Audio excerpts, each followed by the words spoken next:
Okay, live from New York, it's Ask an Engineer. Hey everybody, welcome to Ask Engineer. I was like surprised. I was like, oh yeah, it's 8:01, time to do a show. It's me, You Ladyada. know where it is.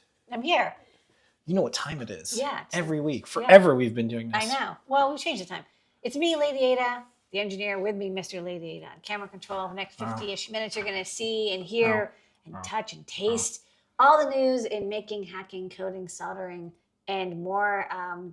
People we just got out of Show and Tell. Thank you, Liz, for hosting. Got a lot of What's going on? Lots going on. We'll have Tariff Talk, everyone's favorite segment, questions, got a lot and going on more. Let's just get right into it. Tell them All right, on tonight's show, the code is Head Start, because the product tonight gives you a head start on all the things that you want to do. It's Topeka with headers. You get 10% off anything that's in the store that's in stock, but we wanted just to tell you, because that's the star of the show tonight and everything, just cut to the chase. Head Start, 10% off. Why do we do sales? Why do we charge money for things? Because things are expensive. We're going to do a tariff talk tonight, and you may as well put this on social media. We're going to show a tariff bill that's over $30,000. It's devastating. So we're going to show that. So we're going to do tariff talk. Do a little bit of Ladyada recap from the weekend. It was May 4th, so May the 4th be with you. Great search action too. Do a highlight from JP's product pick of the week. We've got a video mailbag, and we'll show you and explain that and more. We've got some open source hardware, including all of our guides. We're going to do, depending on how much time we have, a little bit of Python on hardware. We're going to do some 3D printing. We've got rapid render. We've got INMPI, which is brought to you by DigiKey this week. It's Sensirion. We've got new product. We've got top secret. We're going to answer your questions. We've been collecting questions all throughout the week and more, and then you can, of course, put them in Discord for Discord. All that and more on, you guessed it, it is Ask an Engineer. I'm in a giant vat of Welch's grape. And that costs money. Head Start. Ladyada, there's free stuff, but we're just going to go over it quickly. Everything's going to change very, very soon. Same day is not going away. We really like that. And I do want to do a special programming note. Hey, everybody, we have these gift guides on our site. This is... and they're thematic. They're great. So this is May the 4th be with you. Everyone uses Adafruit stuff for all the lightsabers and all that stuff. We had to say, we do things like that. And then there's a Adafruit gift guide, Mother's Day. That's this weekend coming up. There's plenty of time to build something for mom. There's plenty of time to get mom the thing that she always wanted, a Adafruit IO Plus subscription. I know a mom who likes lots of IoT things and more, and I want to say a very, very, very special Happy Mother's Day to you. Oh yeah, that's right. This we don't keep our kid off social media and all this stuff, but this is our kiddo, and this was at the factory. I understand how that fit. And I want to say how excited I am to watch you be such a great mommy to this little girl who's now running. Look, she drags you around and says, let's go on adventures together. She let me put ponytails in, and we're really excited about that. But I'll just tell you a little bit of an insight as a new parent myself. It is both terrifying and exciting to have a little piece of you running around in the world, helpless but empowered all at the same time. You do such a good job with our little kiddo. She's so You think smart.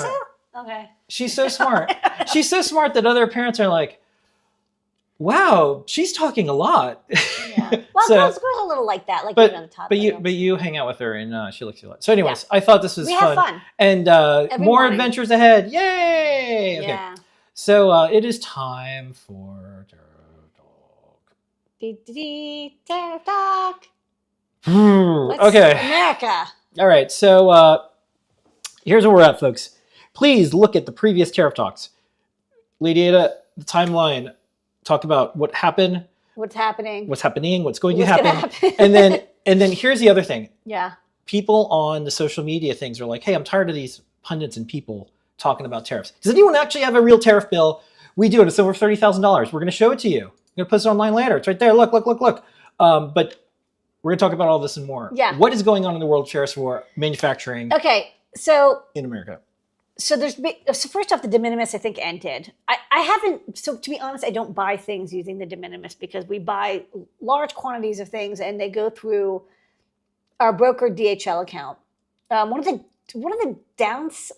upside of using a brokered account is that our shipments come through and then we get the bill later, which means that we don't have to pay before we receive the shipment, which is good because we get stuff and we can put in stock. Bad news is we get the bill later. And so we're starting to get the big bills because, there's tariff announced and then there was like the back and forth and there was like reciprocal and then whatever, discounts and then exceptions, whatever. Most of the goods that we purchased, they had to have shipped afterwards to get hit with the tariff because if it was in transit, it wasn't affected. And so we're starting to get, we had a couple small bills that were hit with like the 145%, because the country of origin was China, but we're actually starting to get like the big bills. And a lot of these are things that we booked many, many months ago because, you have to book them with the vendor. I'm not going to say who this vendor is because I want to be agnostic. Yeah. They are, ironically, it's a big bill. It's many items. Some of them were 10% because they were not made in the US. Obviously, it's coming DHL, it's coming from other countries. Some of them were made in Europe. Some of the goods were made in China. And that some of the Chinese goods were hit with 175% tariffs. And there's like nothing we can do about it because we had already booked it.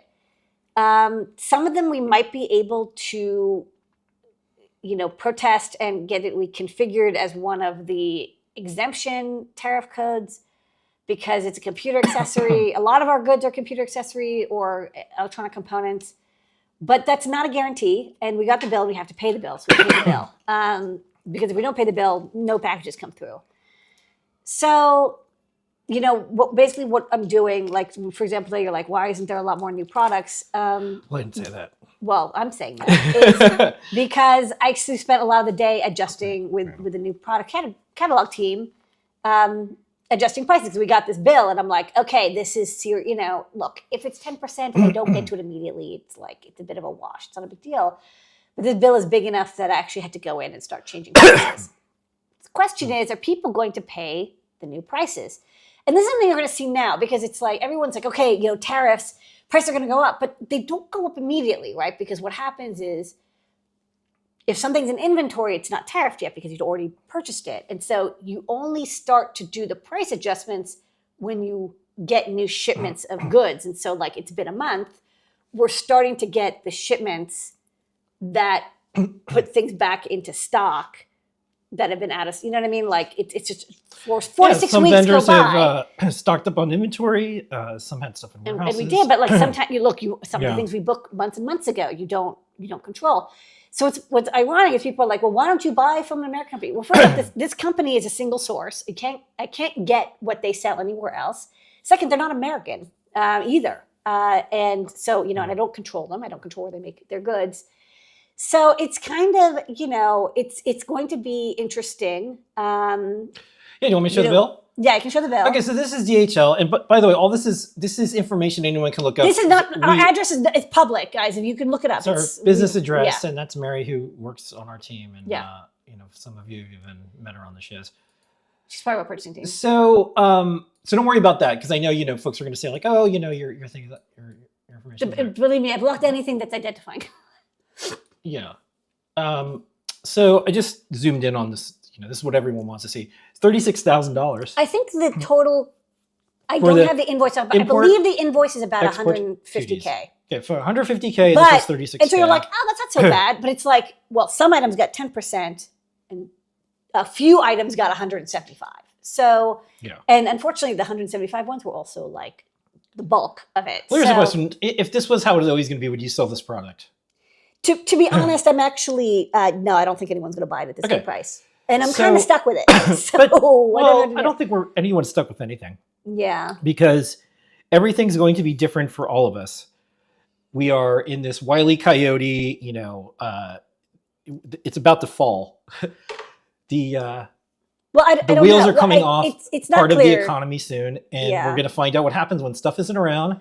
There's going to be mission critical things. There's going to be things that maybe some of the stuff didn't matter, or maybe it does. And then for us, we saw spikes in our orders because everyone wanted Adafruit stuff before the prices went up. So we know there's demand.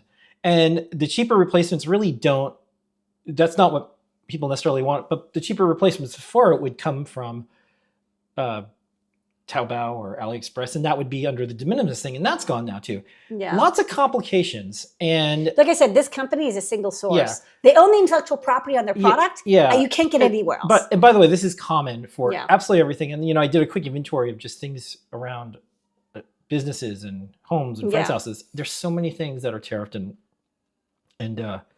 come from China. So we'll see. Yeah. We're gonna show our work all along the way. One of the neat things we're gonna be able to do. Lady has been doing quite a bit of data analysis and more. We'll be able to show here's how much is coming into Adafruit, and here's how much tariffs we're paying. And we're gonna display this publicly because you're doing a lot of public talks and stuff like that. It's just easier to show how much we're paying and say, if you want to report the story, USA manufacturer, components are made in China, but you do all sorts of things in the US, but there'll be some things that you can just never make in the USA. Maybe one day. It's just going to take decades, just like it did in China, to have like an entire city that makes crystals, like Crystal City. There's a lot of things there's a lot of things you need to make something work, and it's not just like factory. I mean, this vendor's obviously aware. They also kind of got caught. Obviously this stuff was manufactured months and months ago, and they're definitely. I talked to them and I was like, hey, can you move any of this stuff to not be made in China? And they're like, oh yeah, we totally got slammed unexpectedly. They're going to try to move the factory, and they might be able to do it, but it's also tough because they're stuck with inventory, right? Like everyone is, in order to keep stuff in stock, you have to have months and months of inventory. I guess the other thing I should say is, so we're doing everything we can to document things by the hour as tariffs have changed. What are the rates? When did things come in? So we can, if something was charged wrong, we could say, hey, the tariff rate wasn't that during that time, or whatever. So one thing we're not going to do is we're not going to try to do any tricksy stuff. Like, let's try to get it to go through another country. Let's try to I'm not going to do transshipping or mark it as Malaysian or Vietnamese or whatever. It's not. I mean, we are obviously going to try to find suppliers where the tariff impact is lower, but we're not going to do anything tricky because not only are we radically transparent, but we're probably going to have to show all of our work, tell the story. And I think there's going to be tariff audits down the road, just like there's sales tax audits. So we may as well do all the right stuff. We'll see what others are doing. We're getting tons of emails from other vendors that are saying prices are all going up June 1st. That seems to be a date. It's going to be you're going to start they hit in April, but again, if it was in transit, and a lot of stuff is in transit over ocean or even air, it's it takes a while, and also they don't necessarily stamp it immediately that day. You're going to start if people are not going to cancel the orders, they're going to keep the orders, and that's not going to pay tariffs. And they're going to pass the tariff cost onto the customer. You're going to see the prices start to inch up. And I'll tell you, this order contained stuff made in China. Yes, it was billed at 45, some 125. The highest one was 175 because it was 125 plus 25 plus 20 plus 7 plus 12. It somehow got tariffed 15 times. But even the stuff that was not made in China, that was made in Italy, that was made in the UK, that was made in Japan, that was made in Vietnam, Cambodia, whatever. Canada? No, maybe not Canada. Sorry, no, this order didn't contain Canadian goods. all those got tariffed to 10%, and those prices went up by 10%. So we're 15 minutes into the show. We do like during this segment, I'm going to say a couple more things. If we need to do another segment standalone as things change rapidly, we'll let you know where, when, how. Send your questions, whatever. We're going to probably send this and a transcript to a couple of reporters and folks that are having a little more talk about stuff.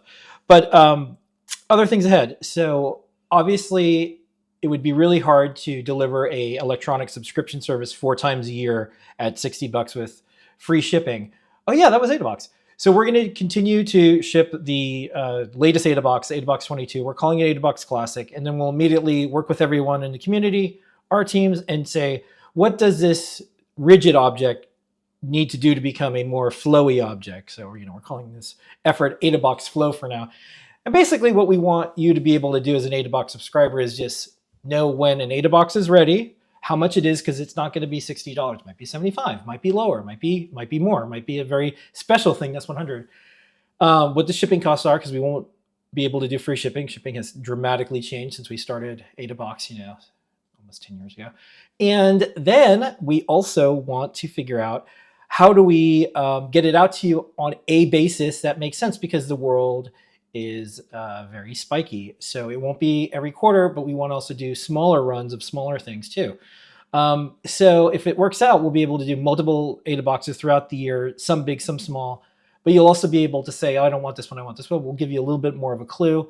I'm excited because we just have to be so scrappy, so creative, and we'll make it so it makes sense so people can't flood it and hold and reserve these. We'll try our best. We could always change and iterate, but don't let a crisis go to waste, everybody. That is Tariff Talk. We'll see everybody next week for this. I mean, I guess we'll make a theme song. Tariff Talk. It's time to talk about tariffs. So on our website, if you haven't checked already, it is Asian American, Native Hawaiian, and Pacific Islander Heritage Month 2025. Posting more. This is one of my favorite ones. Check out this one, the First Lady of Physics. Cool. Okay. Desk of Ladyada, we had a special, May the 4th be with you, 4th. And here's a little bit of the highlight. So I thought I would do this time where I put the text up where you can kind of see it. And then you can say what you're going to talk about. Okay. Yeah, you ready? Yeah. So we went over the Sparkling Motion Stick. We ordered it. The Send 66 QT adapter, which is timely because that's this week's INPI. And for the Great Search, also we went over a bunch of other prototypes that we're working on. With the Great Search, we did an ideal diode, which we're using for our solar charger, and a 2+ input power monitor chip. So we found both items, and they're both going to go in this new board. Okay. And then we had a bonus one. Thank you, Anne. We're catching up. I think we were like one behind or something like that. Yeah, so that's up now. Yeah. Let's continue on to JP's product pick of the week highlight. This is where JP broadcasts live from the product page. The discounts automatically applied. JP, take it away. It is the Pi Cowbell camera breakout for Pico and Pico 2. Using the OV5640 camera module, the 5 megapixel sensor, a micro SD card slot built right on there, and we have some sample code that will just take JPEG photos and save them right onto the card there. This is that 120 autofocus, and that's me there, hello. And we're getting about 4 frames a second streaming there, so you're not going to do high performance stuff on it, but it's pretty good for a viewfinder. Here is the big honkin' 160 degree, sort of fisheye style wide angle lens. You can see how wide angled that 160 is, and you can see it gets kind of distorted, fisheye style. It is the camera Pi Cowbell breakout for Pico and Pico 2. Okay, JP's workshop is tomorrow, Thursday. 3D Hangouts every Wednesday. We'll have some stuff later on in the show, and deep dive with Tim on Fridays. Let's do some mailbag. The video mailbag this week. Ooh. Letters. We get letters. Okay, video mailbag. Whoa, hey. Okay, we saw this on the tweeters machine. So this is Kathy. She pointed this out. She said, "Oh wow, she's the one who authored these little inchworm bots that kids can make, and you can decorate them. And this is like one of the best examples. You decorate each one of them individually, and just check this out. I'll have this as I wanted to do a video a video mailbag. So this should scroll up in a second. So you should be able to see it. Sorry about that, folks. I was like trying to be clever because it's always hard to get things to play via a web browser. So You wanted to press the play button? no, I just it's starting over from the beginning. Sorry, folks, but you get the point. So this is our video mailbag. Yeah. You The could- launch worms. You could see them. Okay. So very cool project. I have some ideas. I think that we could ramp this up for what might be the next round of 4-H circuit playground expresses, because I saw that our government, speaking of tariffs and all the stuff going on in the world, they're going to place a big bet on 4-H and AI and sensors and robotics and computer science. So we did a bunch of stuff with 4-H. So maybe we'll just remind everybody it's out there. You can do sensors and all this stuff right now. Okay. Okie dokie. Let's do some Python on hardware. Doot, doot, doot, doot, doot, doot, doot, doot, doot. Okay, so this week for Python on hardware, let me get back to our browser. I want to point everyone to adafruitdaily.com.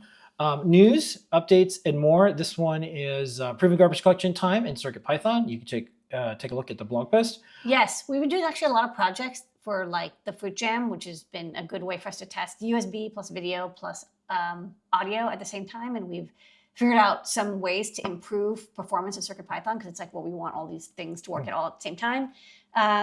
So Scott came up with some ideas for really speeding up garbage collection, which keeps audio and video flowing smoothly, even if you're in the middle of a garbage collection, which like halts the machine. So yeah, it's actually kind of nice. It went from like, in some situations from 200 milliseconds down to like 5 milliseconds, which is awesome. And then, of course, there's always going to be Raspberry Pi news, because the Pi is like a Python playing learning computer. So you can take a look on how Raspberry Pi is changing some manufacturing processes to have returns become less and less over time. So anyways, check out some of the new hardware. You can look at the CircuitPython 10 Alpha, in addition to a little sneak preview of the poster and more.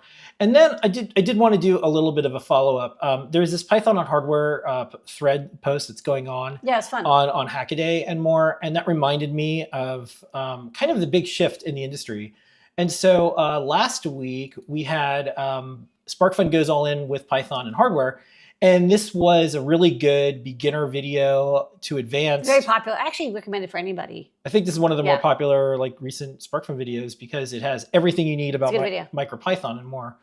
So I did want to do a little bit of follow-up, because I was on the SparkFun site, and there's this SparkFun, there's a fun domain, and there's sparkfun.fun. And when I went there, I guess they're doing updates, because they're going all in with their SIK, their SparkFun Inventor Kit. But in MicroPython. But in MicroPython. Which is really cool. So this used to be all Arduino. This was like the thing that a lot of people learned electronics on. I assume this is their, everything's public, so I assume it's fine. This is a static site. It's cool how they're building it, because it looks like they want this to be like really portable and not have to like constantly rebuild it and build. If it's static site, you don't have to like own a server, like build a server. But they have all of these projects and more. And then I think they mentioned, we have our educational version of MicroPython. I do think what's going to happen is SparkFun will get to a point where some of these projects are going to say, now it's time to do IoT stuff or more advanced things. And that's when MicroPython, you're going to figure out what either libraries, frozen module, there's all these things that you're going to have to decide. But basically, you're probably going to go to CircuitPython. So when you start like messing around with strings and like trying to get data off the internet and doing sensor stuff, so for us, this is exciting, because like, wow, SIK with MicroPython, this is going to get a lot of people ready to do not only educational stuff, but all the sensors, all the different platforms. Look, and that's what CircuitPython's for. So I'm just like, woo, Python on hardware. I love it. Like Arduino's gone all in on MicroPython, SparkFun's all in. But this is a big shift. This is a huge shift. This is big. So like, what's funny is like we got really into MicroPython / CircuitPython, whatever, like 7-8 years ago now. But at the time, it was like nobody was really that. It was a kind of a like edge super weird interest. It was a weird interest, and people were still like, well, Arduino has like the most. Well, this project is still under. They're still under construction, but oh, I see. Okay. Yeah, but it's like I love that it's yeah, this is a cool kit. Pick it up, support them. And, I love that it's like the low cost RP2 series, Wi-Fi module. Wow. It's coming. Okay. Yeah. So I think that's a big deal from Arduino moving to Python to SparkFun moving away from Arduino to Python. From Look, you Adafruit. can't do complex. I mean, honestly, kids can't even install an IDE on Yeah. their computers anymore. You have to do it with, Okay. we do mass storage and text editing. Yeah, I want to learning Python in school, and if this big push is for AI and robotics, and for all the things that people are going to do with data analysis, they're probably going to be doing Python. May as well try some hardware, and then whatever. There's plenty of different things you can try. You can do C. The future is bright. Yeah. Okay. So you want news like this and more? The TMZ of Python on hardware. Adafruit Daily. We don't spam you. We have a completely separate site. That's how dedicated we are to not bugging you. The newsletter can be sent to you. You can go and get on GitHub, RSS feeds, all those things. All right, let's do some open source hardware. Ladyada, we have a learning system with hundreds and hundreds of guides. Thousands of guides. Hundreds and hundreds and thousands and billions of guides. What is on the big board this week, Ladyada? Okay, this week we have. You want to make it smaller so you can see the guides, or? I was going to put us. Okay. You want to put the guides up there? Is that okay? No, that's fine. Okay, so JP made this cute model of the computer space arcade game. Like usually it's like 6 feet tall, or it was like 7 feet tall. It was huge. You made a version that sits on your desk. It's 3D printed and has an OLED screen, so it has it's not vector, but it's still really cool looking. And it has a little simulation that it plays.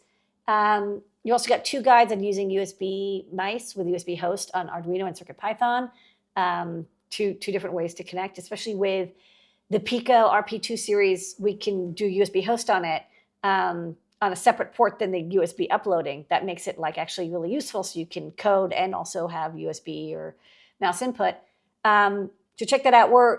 PIO is it's not working super great with low speed devices. So for now, these guides tell you to use a hub in between, but we're working on it. We're going to try to get that all fixed up in new versions of CircuitPython and Arduino. It turns out that slow devices are actually harder to talk to than fast devices because you can't talk to them too fast. And then Noah Peter's last week's project, the Piranha Pi camera, this little Raspberry Pi camera case that has a little Piranha Super Mario guy on it. Yeah, and then there's Playground. You can check out all the new. This is a I2C RAM memory card. Countdown complete. There's a lot of things, but one thing I wanted to point out for our learning system is when you go to a guide, there is a new thing. You've always known about single page, but did you know when you click text view? Now it does single page and text view. We got that fixed. Sweet. The whole guide. All marked in down. text. And if, it's great for all sorts of things. If you're a robot that eats learning material, great. If you're a person who wants to format it in a certain way, if you just want a very clean text only, we don't do ads or tracking or anything like that, so it doesn't matter. But some people like text only too, and you have more choices, and that's all that matters. Okay, let's do some 3D printing.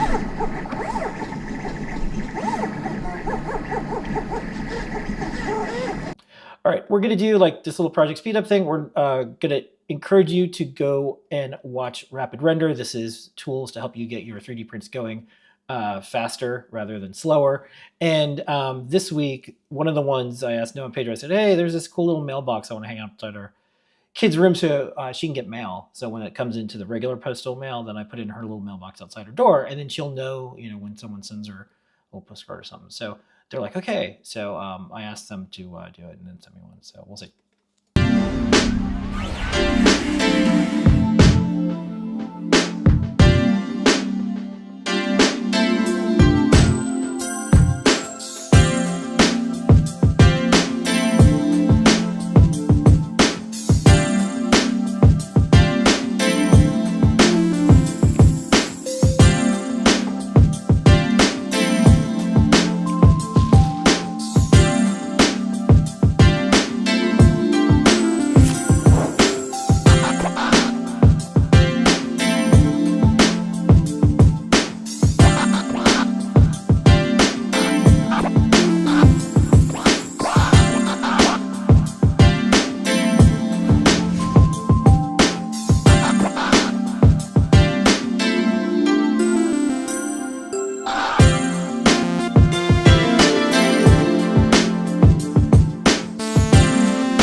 Hey, Brett. All right, Ladyada, before we go off to the next segment, the code is Head Start. This will be for the Pico with headers. Use it or lose it. All the way up till 1:59 p.m. The code 10% off. Are you ready? Are you ready? Are you ready? We're gonna do IMPI now. Okay, ready? Yep.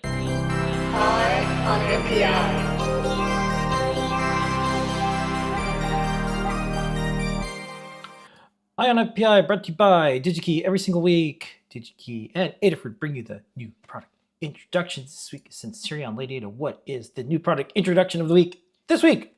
All right, I'm excited. I want to do this, but I wanted to wait till it was in stock so you guys can actually buy it. This week, we're covering the Sensorion Sen 66, the latest and elitist. It's elitist too. In sleek, all-in-one sensors. The Sen 66 kind of follows up on the Sen 5 series, which we covered actually a couple of years ago in INPI.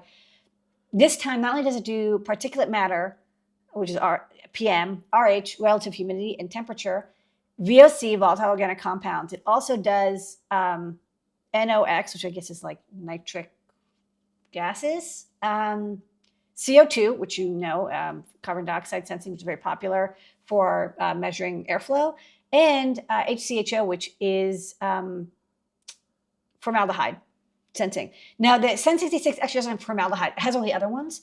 And what's nice is that it's just kind of all-in-one sensor. It's really easy to use. It's got I²C, and it's a great price. I mean, if you added all the cost of all these sensors together, it would be like, definitely 50% more than the cost of just this one sensor. So mentioned, we talked about the Sen 55. So what the Sen 66 builds on is it now, it has all the sensors that the Sen 54 has, and it adds carbon. I think I was running like 10 miles a day. I was like a whippet. Yeah, like you're really skinny. I was so fast. Well, this is 2022. I wasn't knocked up yet either. Okay. So this is the SCD30. There's also the SCD4 series, and that's actually the sensor that's in this. It's not NDIR, but it's this photoacoustic sensor, but it's still a very good CO2 sensor. But CO2 sensors are usually like 20 or 30 bucks. And so what's nice is that this has that built in, but it doesn't add like the full $30 price. And it has also, like I said, the volatile organic compounds, the nitric gas, particulate matter, temperature, humidity, et cetera, et cetera. A couple different variants, depending on the price. If you don't want to spend too much, get this particulate matter sensor, the Sen 60. There's more and more and more. Right now, I think the only ones that are available in the Sen 65 and the Sen 66, the 68, which adds formaldehyde, isn't out yet, but the Sen 66, like I said, is available right now. You can pick it up. All-in-one sensing. And, if you want more info, I think that they have info on these on the Sensorion site, but they're not available for purchase yet. So maybe when they are, we'll chat about them. Yeah. Okay. So the CO2 sensor, having been used to the SCD40, it's basically a 400 to 5,000 ppm typical accuracy. It can go a little bit higher, but it's basically meant for indoor sensing. Now the outdoor CO2 is 400. It's crawling up a little bit, but it's about 400-ish. And you do have to expose the sensor to outdoor air once a week for it to self-calibrate. Otherwise, it can drift a little bit. It's not a bad idea. You should probably open the window once in a while anyways. But just something, if you're looking to measure something that's high CO2 and you are not expecting to have it go outside, you might have to do some manual calibration. The formaldehyde sensor is also kind of interesting because, again, this is a new sensor. I looked it up, and this is the SF48 or something, I think is the name of it. It's in the text. It's a sensor that Sensorion made. Again, also quite expensive. So it's like having it built into the Sen 68 saves you money and integration costs. What's nice is that this is much more compact than the Sen 54. It's definitely sleeker. I'll show it on the overhead. And it uses the same cable, the JST-GH 6-pin cable. However, what I'll mention is watch out because the cable is the same, but the pinout is different. Specifically, the thing to watch out for is the previous version had a supply voltage of 5 volts, and this one has a supply voltage of 3.3 volts. So you can't just plug it into something designed for the Sen 5 series because you'll accidentally put 5 volts into the VDD and you don't want to do that because the maximum is 3.6 volts. So just be aware it's like it's a pin compatible, but it's not voltage compatible. Also, this sensor doesn't have a UART interface, whereas the Sen 5 series does. This one only has I2C. This is the cable. You can get it on DigiKey. They have generic JCGHs, 1.25 millimeter pitch. Our cable has like the right colors or whatever. We're also working on an adapter. Our existing Sen 5 series adapter won't work because, like I mentioned, the voltages are slightly different. What's nice though is that once you have it set up, you only have to talk to one address. Like it has like 7 sensors in it, but there's a microcontroller in the middle that kind of deals with the commands and rewords them and kind of connects all the sub sensors for you. So, you have a CRC. So if there's like a loose cable, the actual commands are like, as you see, quite compact. There's only like 8 commands for each sensor, which is like start continuous, stop, get data, read measured, get the name, get some offset if you want to set offsets, get the serial number and like maybe clear status. So there's not that many commands you need to do. So you can write these by hand if you wanted to write a driver. Yeah. And what I like is that when you read the values, you kind of get everything all at once. Like you say, like, give me the measurements. It gives you all the measurements so that with CRCs after each one. So you get like one kind of like time-stamped measurement. Also good if you want to put it into low power mode. If you don't write a driver, on GitHub, on Sensorian's GitHub, they have posted I2C drivers for Python, Pi, embedded, C, whatever. So it's like no matter what platform, if you're using Arduino or Raspberry Pi, it's very easy to do it in C. If you're using Python on a single board computer, you can use Python. And if you're doing a generic like MSP 430, there's the embedded version. I think you probably just have to define like delay and I2C write and read, and the rest of it just works. And like I mentioned, these are in stock, which is why I'm highlighting it. We like that. $44 is a really good deal for all that stuff. Like I said, a carbon dioxide sensor usually is like $30 off the bat. A PM 2.5 sensor is another like $10, like a good one. Temperature, humidity, another couple. But like you add it up, you get everything. Volatile organic compound, those are also like another $5-6. So especially with carbon dioxide, it's a good deal. Couple questions before we end the INPI segment. Would the sensor work in a dirty, greasy environment, like a kitchen? You'd always want to have a filter in front of it to get you don't want sticky stuff getting in. So it's not for, I think, a greasy environment, you need a specific kind of sensor that can handle that. And I don't know of any. All right. It's a tough situation. Sensors for carbon monoxide?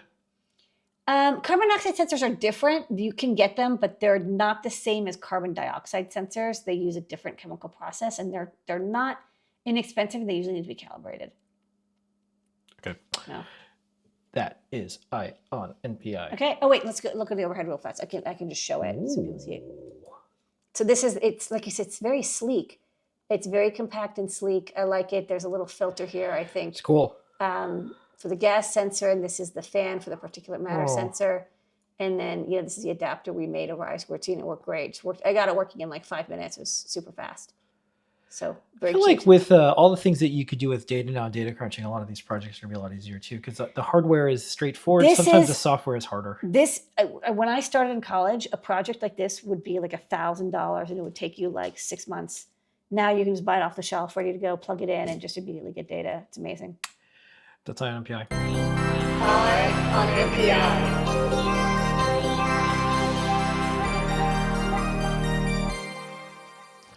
All right, Westport American Company. Head Start is to go 10% off needed for Star all the way up to 11:10 p.m. Ladyada, let's do new products.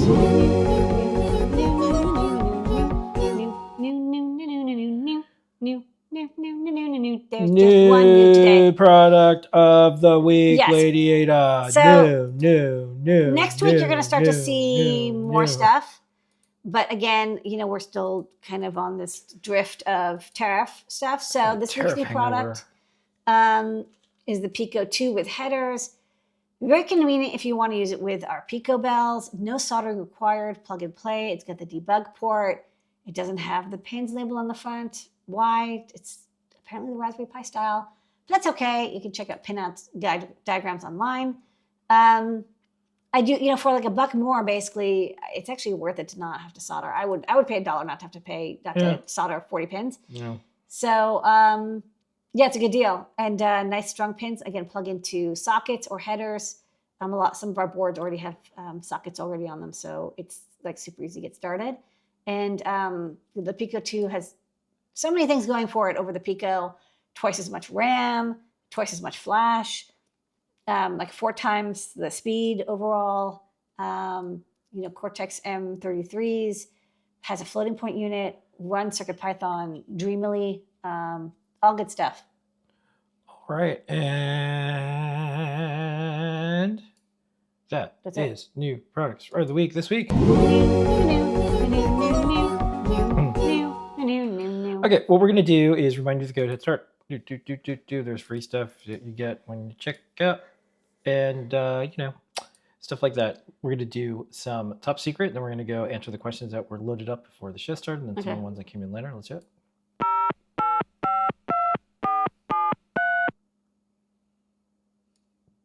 Top secret of the week, Lady. What's this? So, finally getting back to doing some hardware after so much tariff math. This is a variant of the TLV320 DAC 3100 that we have in the store. This looks very similar, and it is very similar, but I did have to move around a couple of things, and it's slightly different pinout because now this has microphone inputs as well as headphone out and speaker out. So you get stereo headphone, and it's like true headphone amplifier, so you can drive headphones, not just line out. You got a mono speaker, 4 to 8 ohms, and if you look at the top, instead of analog input and some other stuff, whatever, it's got mic L minus, mic L plus, mic R plus. So it's got L plus, and so it's a little bit weird because mic L plus and mic R plus are basically the 2 microphone inputs. Bias is a 2 volts microphone bias input that you can use if you're using electret mics. If you're using like MEMS mics, ignore that. And then I've also tied in the microphone from the headphone jack if you're using like Apple headphones, which is kind of standard now. That on the back, there's a jumper connects to mic L minus, which you can connect to mic L plus, whatever. It's differential. So basically you have analog inputs as well. And that's why, on the bottom, it's funny, I forgot. There's a D out pin. After SDA and before DN, it's supposed to say D out. I forgot to label it. Do we send you a reminder? No, because when I wire it up, I'll immediately see it. Okay. But yes, this is like, basically the WM8690 got discontinued. I can't get any more, and this is kind of the closest thing. Okay. TPM2. So somebody requested this, the SLB9670BVQ2 firmware version 8789, whatever. It's a TPM module like those used for computers, but you can apparently also use it with like Linux machines, single board computers. It's got an SPI port. It's weird, but it's also like it wasn't hard. Like I don't have to write a driver for it because you would just wire it up to your computer as a TPM module. But if you want to not use firmware TPM, if you want like hardware TPM, this is one. I don't know. Yeah. Maybe some people have use for it. Crypto, cool stuff. What's this? I made 2 quick versions of low-cost versions of like the INA 228, which we have, which is a 20-bit INA. There's also a 237. This has a much wider input voltage range than the INA 219. And to be honest, it's pin compatible and firmware compatible. So I just gonna just put it in the store. Okay, this we're gonna be posting these probably starting tomorrow. What's this? This is the ST Spin. So we did the A4988 stepper, and then we followed up with the TMC2209, which we're going to get more in. We just got chips. Very popular stepper motor drivers. The ST Spin is good for low voltage. It only does up to an amp, but it can do 10 volts and under, which the other drivers don't really like to do as much. It can also do like 256 microstepping, which is pretty impressive just by like twiddling the Durant step pins. So just another, stepper driver for people who want to use the ST Spin. It's not in like the standard 3D printer pinout because you can get those. Those are made by everybody, although I don't know, maybe with tariffs it's tougher. This one has terminal blocks and it's just breadboard friendly. There's mounting holes. Okay. And then this was covered on the Great Search, the LM37100. This is kind of a nice ideal diode. It's like an ultra low forward voltage ideal diode, 23 volts max, 5.5 amps. So really good for solar panels, which is what I want to use it for, as long as your solar panels are like 12 volt-ish, maybe 16 volts-ish. And I put like terminal blocks on the sides so you can see, like, you can actually just use it with just terminal blocks as an ideal diode. But also has things like current monitoring. You can change the slew rate. You can like have over and under voltage lockouts if you want. But I'm just going to use it as like the ideal diode for solar. Okay, last up she wasn't kidding. There's a lot. Yeah, this is just a respin kind of our Ethernet Featherwing. This is a Wiz 5500 SPI to Ethernet chip. I was actually realizing it's like I wanted to wire up like not a feather. I think it was like somebody was like, I wanted to like wire up like an ESP breakout or something to have Ethernet. And I was like, oh yeah, we don't have just like a non-feather, non-shield Ethernet. So this is just all that Ethernet stuff, but just in a breakout. So you can easily put it on a breadboard and add Ethernet to your devices, and it has a little shifting and stuff too. That is top secret. Get back in that vault. Okay, we're going to do questions, and we have some lined up. One of our rules is you can't ask questions about the top secret products, but it's okay for some types of questions. Okay, so we're just going to Questions. Well, I'm not going to answer questions like when's it going to be in the store, because I don't know. Obviously, we can do that. Yeah. But the first one is what is a TPM module, and what can you do with it? It's like a trusted. Like a little dongle that people used to have where they press the No, thing? it's like When used a in, computer it's used that in does it? motherboards. Basically, it's sort of like a safe and secure chip. So if you have to have like crypto keys, and you don't trust your main processor, which you shouldn't, Do you can need trust two? this. Or just one? Usually only need one, Okay. but it's not a USB key. This is something that usually it's. And what would you do with it? Like how? Like what are you protecting? Like give me an example of like what are you protecting? So I got this chip. I here. mean, What am I going to do? like, it can do like random number generation. Like I said, it can hold keys in it for, like asymmetric exchanges or for hash calculations without having to have the key in memory. But honestly, it's the most common use is people have it on motherboards in order to install Windows 11, which requires one now. Okay. I'll answer this one too because it's easy and fast. Who makes the music for the different clips? I make some of it, but Dan makes a lot of it now. And then in the past, Tom made some of them. Pretty much a lot of folks at Adafruit have There's a lot of pretty musicians. amazing music careers too. So, okay, let's do the questions that came in. Are you ready, Ladyada? Okay. First one.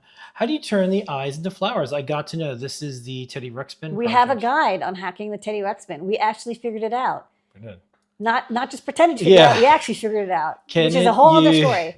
Can it use to airflow? This is the air quality sensor. It's not an airflow sensor. We do have sensors that do airflow, but this just tells you particulate matter, how dusty it is. What is an ADA box? People wanted to know. Basically, it was, and it still is, for one more box, a subscription service where you paid $60 once it shipped, and we sent out boxes around 4 times a year. Sometimes we couldn't. There was chip shortages, COVID, a lot of things came up. So 22 boxes in. We're shipping 22 out now. This is ADA Box Classic, and then we're going to continue to do an electronic subscription service, but we're going to adapt to the current world. Oof. Yeah.